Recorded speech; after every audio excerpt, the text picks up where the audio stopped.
Nous lisons dans l'évangile de Marc, chapitre 10, des versets 31 à 45. C'est Jésus qui parle, plusieurs des premiers seront les derniers, et plusieurs des derniers seront les premiers. J'ai déjà m'arrêté sur ce texte, juste pour souligner que ce texte est assez simple à comprendre. L'Église compte au départ tous ceux qui ont accepté Jésus comme son sauveur et Seigneur, des Juifs et des non-Juifs. Dans 1 Corinthiens 12, 13, nous lisons « Nous avons tous en effet été baptisés dans un seul esprit pour former un seul corps, soit juifs, soit grecs, soit esclaves, soit libres, et nous avons tous été abreuvés d'un seul esprit. » Les Juifs qui n'ont pas accepté Jésus, ils ont été appelés les premiers en tant que peuple élu, mais ils seront les derniers.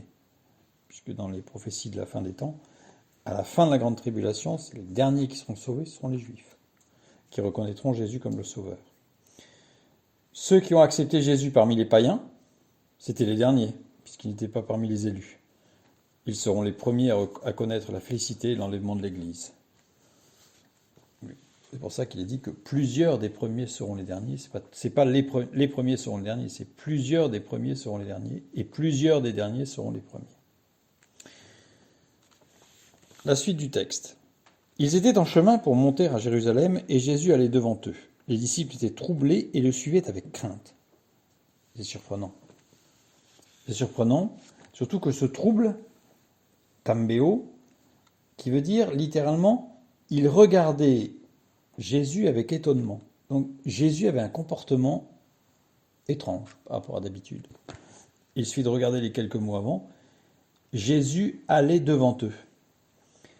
Et le verbe aller devant, pro-ago, veut dire mener en avant, faire avancer. C'est-à-dire qu'en fait, il les obligeait à avancer vite, ce qui n'était pas dans l'habitude de Jésus. Jésus, souvent, lui, il avançait, il disait « suivez-moi ». Mais là, le terme montre qu'il les faisait avancer vite. Donc là, il les bousculait un peu, ce qui n'était pas l'habitude de Jésus. Donc ils étaient troublés, ils étaient surpris, les disciples, ils se demandaient ce qui se passait. Et Jésus va expliciter, en fait. Les disciples ne comprennent pas ce qui se passe. Donc les disciples étaient troublés et le suivaient avec crainte. Et Jésus prit de nouveau les 12 auprès de lui et commença à leur dire ce qui devait arriver, ce qui devait lui arriver, alors littéralement ce qui arrivera, c'est un futur, bientôt, rapidement. Voici, nous montons à Jérusalem et le Fils de l'homme sera livré aux principaux sacrificateurs et aux scribes. Ils le condamneront à mort et ils le livreront aux païens, qui se moqueront de lui, cracheront sur lui, le battront de verge et le feront mourir. Et 3 jours après, il ressuscitera. Donc Jésus annonce ce qui va se passer. Donc il donne l'explication.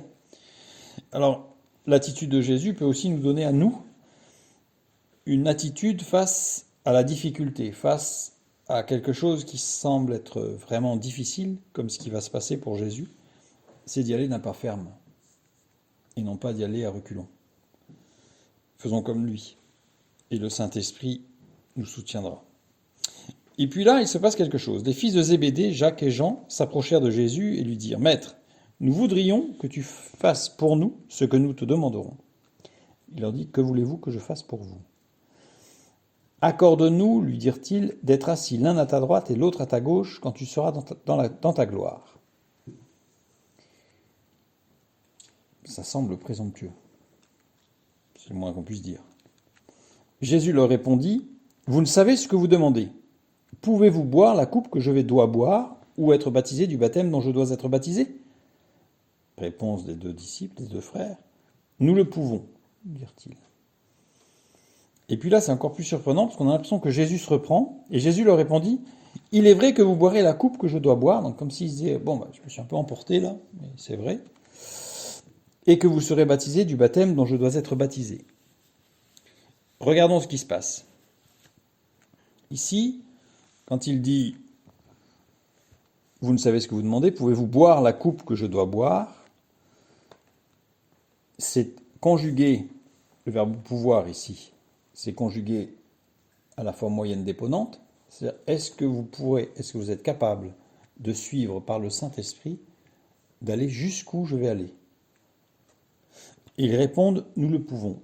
La question de Jésus n'était pas une question de doute. Parce qu'on a l'impression, tel que c'est formulé dans notre traduction, que Jésus dit « Non, mais c'est pas possible, vous n'êtes pas capable. » Non, non. Jésus les amène à faire une profession de foi.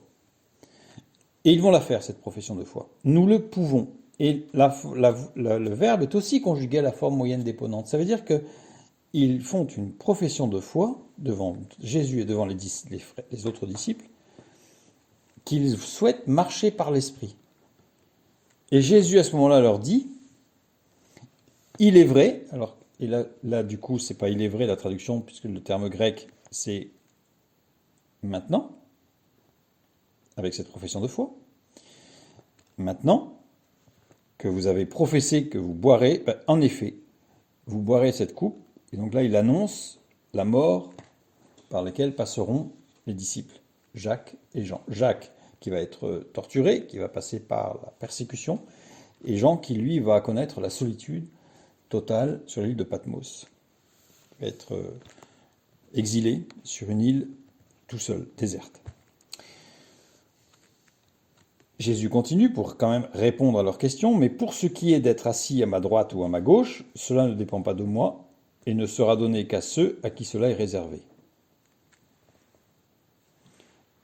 Remarquez que Jésus ne dit pas aux deux frères, et vous vous rendez compte ce que vous demandez, mais c'est n'importe quoi.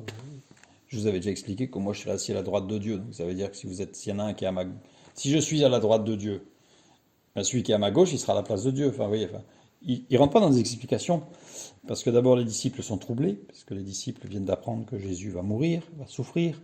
Ça, ils ont du mal à l'imaginer, donc ils sont un peu perdus. Donc leur question, en fait, la question des deux frères, c'est presque, puisque tu vas mourir, accorde-nous une dernière volonté. Jésus ne les reprend pas là-dessus. Par contre, les disciples, oui, les 10, ayant entendu cela, commencèrent à s'indigner contre Jacques et Jean. Et vu la réponse de Jésus après, on va voir quel était leur état d'esprit. Jésus les appela et leur dit, « Vous savez que ceux qu'on regarde comme les chefs des nations les tyrannisent et que les grands les dominent. Il n'en est pas de même au milieu de vous. Mais quiconque veut être grand parmi vous, qu'il soit votre serviteur. » C'est ça en fait le problème. C'est que les autres disciples se disaient, nous on est quand même meilleurs que vous parce que nous on ne pose pas ce genre de trucs là. On ne demande pas des choses aussi aberrantes. Donc on est quand même mieux. Jésus reprend tout le monde là. Quiconque veut être le premier parmi vous, qu'il soit l'esclave de tous.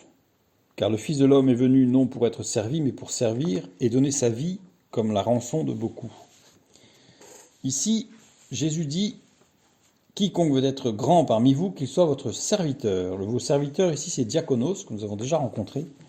Diakonos qui veut dire serviteur et messager. Un assistant, un ministre. Un ministre, c'est celui qui est chargé de remplir une fonction, un office, d'exécuter une tâche pour le service de quelqu'un, pour accomplir le dessein d'autrui. C'est-à-dire que si on est diakonos, ça veut dire qu'on nous donne une mission. On n'est pas là pour servir aux basses besognes, au pied levé.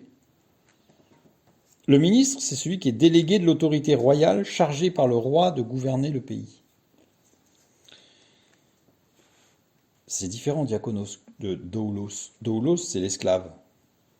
L'esclave, c'est celui qui n'a aucune liberté, qui ne choisit pas de faire ce qu'on lui demande. Il obéit, point. Alors que le diakonos, c'est libre. Il choisit. C'est un choix de sa part. Donc, quiconque veut être grand parmi vous, qu'il soit votre diakonos, votre ministre. C'est-à-dire que c'est dans l'autre sens. Si parmi vous il y en a un qui veut être grand, donnez-lui une mission. Donnez-lui une mission à accomplir. Donnez-lui quelque chose à faire. Et ensuite, et quiconque veut être le premier, alors là par contre c'est pas grand, là, c'est le premier parmi vous, qu'il soit votre esclave, et là c'est doulos. Alors là c'est le contraire. S'il y en a un qui veut être le premier, et bien celui-là il devient corvéable. Vous voyez la différence? Et Jésus explicite encore plus en prenant son exemple, car le Fils de l'homme est venu non pour être servi, mais pour servir. Dans les deux cas, c'est diakonéo, c'est-à-dire la même racine, le verbe de la même racine que diakonos. C'est-à-dire qu'il a choisi, Jésus a choisi de servir librement, de son plein choix. C'est un choix qu'il a fait, libre, de servir, et il donne sa vie. Le verbe donner ici, c'est didomi, qui veut dire donner de son plein gré, d'accord, mais qui veut dire répondre à une demande. fournir les choses nécessaires. C'est-à-dire que si nous voulons être des diaconos, nous ne servons pas pour rien. Notre service doit être pour répondre à une demande, à une nécessité, et pas pour faire joli ou pour ajouter la cerise sur le gâteau. C'est-à-dire que notre service doit être plus qu'utile, puisqu'il doit remplir une nécessité. Et Jésus, c'est son exemple qu'il donne. Et donc ici, Jésus, en préparation des temps de l'Église, puisque ça y est, nous sommes à la fin du ministère, eh bien, donne aux disciples toute la manière de se comporter entre eux et de bien faire la différence entre celui qui veut être grand, auquel cas on va lui donner des missions à accomplir pour qu'il puisse grandir, et peut-être devenir grand, en effet. Par contre, celui qui veut être le premier, alors lui, par contre, c'est différent. Lui, c'est le doulos, c'est-à-dire celui-là, c'est les corvées. Soyons des diaconos.